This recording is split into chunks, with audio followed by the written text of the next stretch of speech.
नमस्कार दोस्तों, आपका स्वागत है अपनी YouTube चैनल PFP में। आज हम रिलैक्सो के बारे में चर्चा करने वाले हैं। कंटिन्यूसली यहाँ पर आपको वीकनेस देखने को मिल रही है। पिछले कुछ दिनों में आपको अच्छी तेजी देखने को मिली थी, लेकिन जहां से तेजी शुरू हुई थी उसी लेवल पे स्टॉक वापस आ चुका है। तो ऐसे सिचुएशन में एज ए रिटेलर हमें क्या करना चाहिए, इसके बारे में आज हम चर्चा करने वाले हैं। सबसे पहले कंपनी के फाइनेंशियल ट्रेंड पे नजर डाल देते हैं। आप देख पाएंगे रेवेन्यू कंटिन्यूसली ऊपर जा रहा है, जो कि अच्छी बात है, लेकिन प्रॉफिटेबिलिटी पे आप नजर डालिए। प्रॉफिट्स हमें नीचे जाते हुए नजर आते हैं। रेवेन्यू ऊपर गया लेकिन प्रॉफिट नीचे गया, मतलब कंपनी के मार्जिन्स पर हमें प्रेशर देखने को मिल रहा है, जो कि अच्छी बात नहीं है। 12-13% के मार्जिन थे, नेट मार्जिन, जो कि अभी 8-9% पे आ चुके हैं। तो अच्छी खासी गिरावट आपको मार्जिन में दिखाई पड़ती है, जो कि अच्छी बात नहीं है।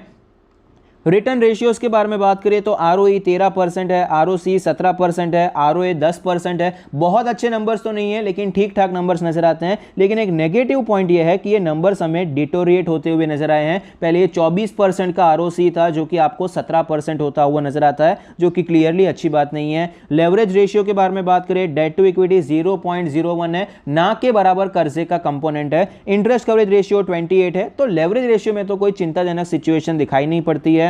शेयर होल्डिंग पैटर्न के बारे में बात करें, टोटल प्रमोटर होल्डिंग है 70.78%, जिसमें से कुछ भी प्लेज नहीं है। Mutual fund 7%, other DII 0.4%, FII 3%, retail and other category में 18% की हिस्सेदारी नजर आती है। शेयर होल्डिंग पैटर्न मेरे हिसाब से डिसेंट है। प्रमोटर के पास अच्छी खासी इक्विटी है। इंस्टीट्यूशंस का भी थोड़ा बहुत इंटरेस्ट हमें नजर आता है। ज्यादा इंटरेस्ट होता तो और अच्छा हो जाता, लेकिन थोड़ा बहुत इंटरेस्ट है। रीसेंट ट्रेंड में ऐसा कुछ हुआ ही नहीं है कि यहां पर हम कोई निष्कर्ष निकाल पाए। यहां पर आपको कोई मेजर चेंज फिलहाल पिछले कुछ क्वार्टर में देखने को नहीं मिला है। जो स्टेक चल रहा था उसमें 19-20 का फर्क ही पिछले कुछ क्वार्टर में होता हुआ नजर आता है। तो यहां पर रीसेंट ट्रेंड के बारे में हम चर्चा नहीं कर सकते हैं। वैल्यूएशन के बारे में बात करें, PE रेशियो 103 का है, जबकि सेक्टर का 140 है। प्राइस टू बुक रेशियो 13 है, जबकि सेक्टर का 6 के करीब है। वैल्यूएशन देखा जाए तो सेक्टर के मुकाबले आपको सस्ता नजर आ रहा है। बाकी फुटवेयर कंपनीज भी कोई सस्ते वैल्यूएशन पे ट्रेड नहीं कर रही है, लेकिन 103 का वैल्यूएशन, 100 रुपए का अगर PE रहता है, तो 100 का अगर PE किसी भी स्टॉक्स में रहता है तो वो सस्ता तो ऑफकोर्स यहां पर नहीं माना जाएगा। वैल्यूएशन ओवरऑल आपको पूरा फुटवेयर सेक्टर का भी थोड़ा बहुत प्रीमियम ही चलता हुआ नजर आता है।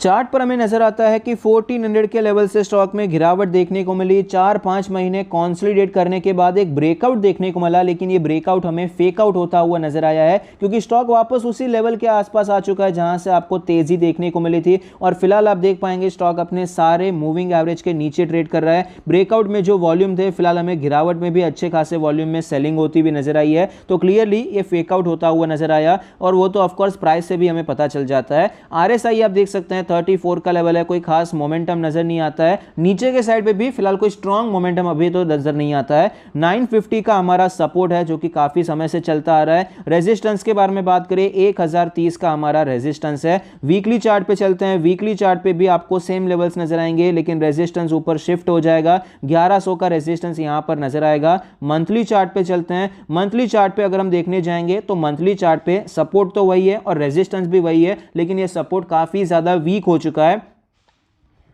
क्योंकि जिस प्रकार से गिरावट हुई, यहां पर 3-4 महीने होल्ड किया, फिर एक ब्रेकआउट देखने को मिला। अब ये ब्रेकआउट सस्टेन नहीं हुआ, वापस उसी सपोर्ट पे आ चुका है। तो यहां पर अब ये गिरावट आपको कंटिन्यू रहती हुई नजर आ सकती है। गिरावट हुई, एक ट्रेंड देखने को मिला, यहां पर एक पॉज आया, फिर आपको ऊपर के साइड पे, मतलब यहां पर ब्रेकआउट देखने को मिला, ट्रेंड रिवर्सल होता हुआ नजर आ रहा था, ऐसे संकेत मिले। और ऑफकोर्स चार्ट पे नजर भी आया कि स्टॉक में आपको एक अच्छा ब्रेकआउट देखने को मिला है, लेकिन वो ब्रेकआउट फेल हो गया। वापस अभी स्टॉक इसी लेवल पे आ चुका है। तो यहां पर अभी चांसेस ये रहते हैं कि आपको ब्रेक डाउन देखने को मिल सकता है और गिरावट कंटिन्यू रहती हुई नजर आ सकती है। तो अब ऐसी सिचुएशन में करना क्या चाहिए? देखिए, अगर हम स्विंग ट्रेडर हैं तो यहां पर रिलैक्सो को टोटली अवॉइड करना चाहिए। खरीदारी के बारे में नहीं सोचना चाहिए। भले ही ये एक अच्छे लेवल पे ट्रेड कर रहा है, अटेम्प्ट करना चाहे तो कर सकते हैं, लेकिन मल्टीपल टाइम अगर सपोर्ट टेस्ट हो जाता है तो वहां पर अटेम्प्ट नहीं करना चाहिए। आपका प्रोबेबिलिटी ऑफ प्रॉफिट कम हो जाता है। पोजिशनल ट्रेडिंग के बारे में बात करें तो रिलैक्सो में पोजिशनल ट्रेडिंग के भी फिलहाल तो कोई संकेत नहीं है। यहां पर हमने डिस्कस किया था स्विंग ट्रेड, पोजिशनल सब कुछ, तो उसके सबके स्टॉप लॉस यहां पर हिट होते हुए नजर आए,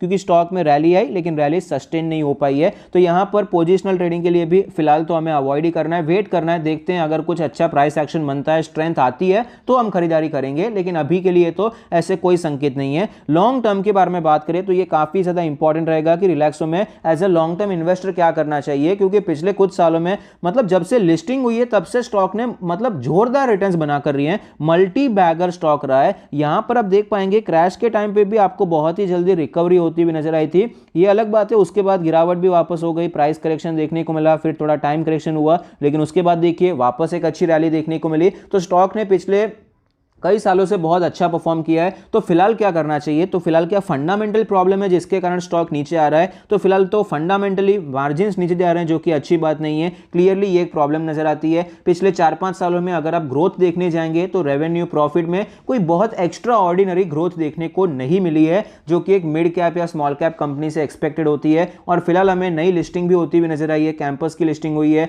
मेट्रो ब्रांड्स की लिस्टिंग हुई है। तो ये सारी कंपनीज भी फिलहाल हमें अच्छा परफॉर्म करती हुई नजर आती है, जो कि इसी के आसपास काम करते हैं। फुटवेयर सेक्टर में कैंपस आपको काम करती हुई नजर आती है। तो अभी इन्वेस्टर्स के पास एक अच्छा खासा अल्टरनेटिव भी आ चुका है। बाटा पहले था, उसमें कोई डाउट नहीं है, लेकिन रिलैक्सो और कैंपस को ज्यादा बेहतर तरीके से कंपेयर किया जा सकता है। बाटा अपने स्टोर ज्यादा चलाता है तो उनके एक्सपेंसेस भी उसी तरीके से होते हैं, जबकि रिलैक्सो में उसके अलावा आपको ज्यादा काम होता हुआ नजर आता है। अपने स्टोर पे इतना ज्यादा फोकस नहीं होता है जितना बाटा पे होता है। तो इन्वेस्टर्स को एक अभी अल्टरनेटिव मिल चुका है, तो ये भी ऑफ कोर्स एक रीजन है। बाकी मेन तो मेरे हिसाब से मार्जिन नीचे जा रहे हैं, यही मेन रीजन है। और दूसरा कि पिछले 4-5 सालों में बहुत कुछ ज्यादा ग्रोथ आपको फाइनेंशियली परसेंटेज वाइज देखने को नहीं मिली है। ये रीजंस हो गए, लेकिन करना क्या है, तो क्या बेच देना चाहिए रिलैक्सो को? देखिए टेक्निकली तो अगर ये 950 के नीचे चला जाता है तो ऑफ कोर्स यहां पर बेच देना चाहिए, लेकिन यहां पर अगर आप टेक्निकल्स फॉलो नहीं करना चाहते हैं तो मुझे नहीं लगता है कि रिलैक्सो अभी खत्म ही हो गई है, कंपनी खराब हो चुकी है।